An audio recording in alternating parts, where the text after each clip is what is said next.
Bahkan saya berpikir penemu teori ini adalah seorang ilmiah sekali, seorang yang luar biasa, jenius, orang yang luar biasa cerdas. Padahal yang hidup pada zaman dahulu, pada zaman lampau, di mana belum tersedia pupuk atau pestisida yang bisa digunakan untuk upaya itu. Belum ada teknologi yang lain. Maka ini adalah sebuah teknologi yang sangat tepat guna. Teknologi yang luar biasa canggih untuk melakukan upaya pembuahan tanaman yang mengalami gangguan pembuahan. Assalamualaikum warahmatullahi wabarakatuh.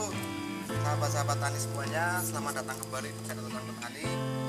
Pada saat ini saya sedang bersama pakar sekaligus praktisi di dunia pertanian. Pada saat ini kita akan ngobrol-ngobrol tentang satu hal yang menurut saya itu terlihat mistis, tapi terbukti bahwa hal itu menjadikan sebuah manfaat bagi petani. Tapi kalau dilihat sekilas itu akan terasa mistis. Nenek moyang kita itu ketika ada pohon pete yang tidak berbuah, maka mereka itu menggunakan kukusan bodol yang kukusan rusak yang diambil dari dapur bekas, lalu diikatkan di pohon pete dan diikat pakai alang-alang, terus dipaku pakai paku bekas juga. Nah, itu merupakan sebuah mitos atau fakta. Kita akan kupas tuntas mengenai hal itu, apakah memang ada unsur-unsur yang memang terkandung di dalam kukusan rusak itu. Kita simak videonya bersama beliau Pak Purwanto dari Desa Medayu. Beliau pakar juga praktisi dalam pertanian. Teman-teman semua, sedulur-sedulur petani dimanapun Anda berada, pagi ini kebetulan saya lagi nongkrong-nongkrong di warung Mas Teguh. Tanpa sengaja saya dilalah pengen bakso dan ketemu, dilanjut dengan ngobrol-ngobrol. Saya selama ini dulu menurut saya melihat tradisi orang tua kita yang melakukan upaya mengatasi permasalahan pada tanaman pete yang sulit berbuah dengan teknik ngelamar. Ngelamar itu sebuah istilah di mana ngelamar itu meminang agar yang dipinang itu berhasil menjadi milik si peminangnya. Jadi artinya ngelamar itu berupaya agar si yang dipinang itu manut. Artinya menurut dengan si pelamarnya. Terus kenapa harus menggunakan alat-alat yang kelihatannya itu tidak ada sangkut pautnya sama sekali dengan dunia pertanian?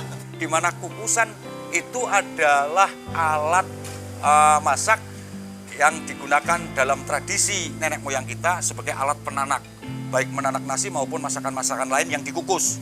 Itu selalu menggunakan kukusan. Kenapa disebut kukusan? Karena alat pengukus, maka disebut kukusan.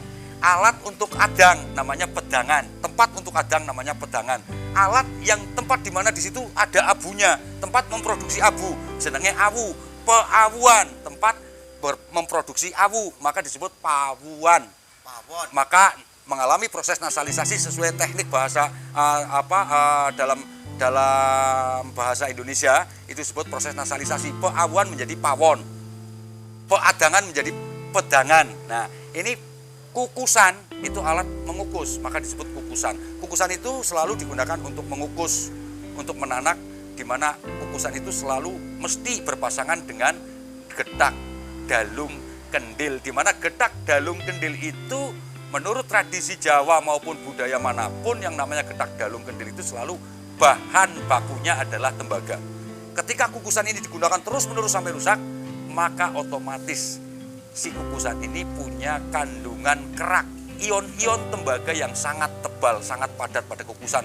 Karena digunakan untuk menanak, untuk mengukus pada kuku, pada getak, dalung, kendil yang notabene bahannya dari tembaga dan digunakan terus-menerus sampai rusak. Maka tidak aneh, yang namanya unsur logam itu ketika dipanasi dia akan memuai. Kemudian ketika ada cairan Di dalam alat masak itu, di dalam kendil getak dalung itu dikasih air, kemudian dipanasi dengan api, ditunggu, maka dia akan memuai dan ion-ion tembaganya akan lepas ke air yang mendidih. Air yang mendidih akan menguap.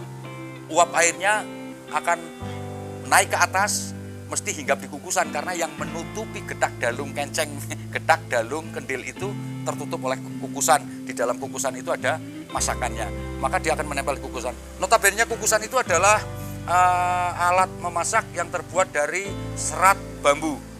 Setiap serat bambu, serat tanaman itu selalu bersifat menyerap air. Karbon. Serat menyerap air. Ketika dia menyerap air, asap air yang mengandung ion tembaga karena terpanasi oleh api di dalam tungku, kemudian uapnya naik ke atas, ion tembaga yang terbawa oleh uap dan hinggap di kukusan botol. Terus menerus, maka ion-ion tembaga ini menumpuk di kukusan botol, di kukusan yang digunakan. Pada saat kukusan ini sudah rusak dan tidak terpakai, maka secara otomatis, secara tidak langsung, kukusan botol itu mengandung ion tembaga sangat padat.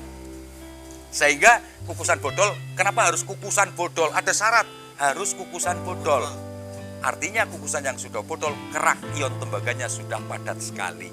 Kalau kukusan baru belum mengandung ion tembaga, di mana ion tembaga itu bermanfaat untuk membentuk titik tumbuh buah. Titik tumbuh buah tidak akan terbentuk pada tanaman tanpa ketersediaan unsur Cu, unsur tembaga. Terus kenapa ada alang-alang untuk ikat? Unsur tembaga itu tidak akan berfungsi secara maksimal pada metabolisme tanaman membentuk buah ketika tidak didukung dengan unsur mineral yang lain seperti Fe, besi, Zn, zinc, ada magnesium, ada kalium, ada kalsium, ada kalsium. Nah, di mana kukusan botol itu dipadu dengan alang-alang yang memiliki kandungan unsur mineral terlengkap dan terpadat. Tidak ada unsur tumbuh-tumbuhan yang mengandung unsur mineral selengkap dan sepadat alang-alang. Maka sempurnalah ketika kukusan botol itu kita padukan dengan alang-alang. Maka akan menjadi rumus pembuahan yang sangat tepat dan sangat kompleks, sangat sempurna. Maka rumus lamar tanduran, lamar tanaman yang mengalami gangguan pembuahan dengan dilamar menggunakan kukusan botol yang diikat dengan alang-alang itu menjadi rumus upaya melakukan upaya pembuahan pada tanaman yang sangat sempurna. Bahkan saya berpikir penemu teori ini adalah seorang ilmiah sekali, seorang yang luar biasa, jenius, orang yang luar biasa cerdas. Padahal yang hidup pada zaman dahulu, pada zaman lampau, di mana belum tersedia pupuk atau pestisida yang bisa digunakan untuk upaya itu. Belum ada teknologi yang lain. Maka ini adalah sebuah teknologi yang sangat tepat guna. Teknologi yang luar biasa canggih untuk melakukan upaya pembuahan tanaman yang mengalami gangguan pembuahan. Tidak tabu kan? Ya, maka sudah tidak tabu lagi. Teman-teman, itu tadi penjelasan yang selama ini saya anggap bahwa itu adalah sebuah mitos atau hal yang tabu di dalam dunia pertanian yang tidak masuk akal sama sekali. Ternyata beliau bisa menjelaskan secara rinci dari kandungan-kandungan yang terdapat di dalamnya dan manfaat yang didapatkan dari apa yang saya lihat itu tabu. Oke, selamat siang, selamat beraktivitas. Jangan lupa like dan subscribe.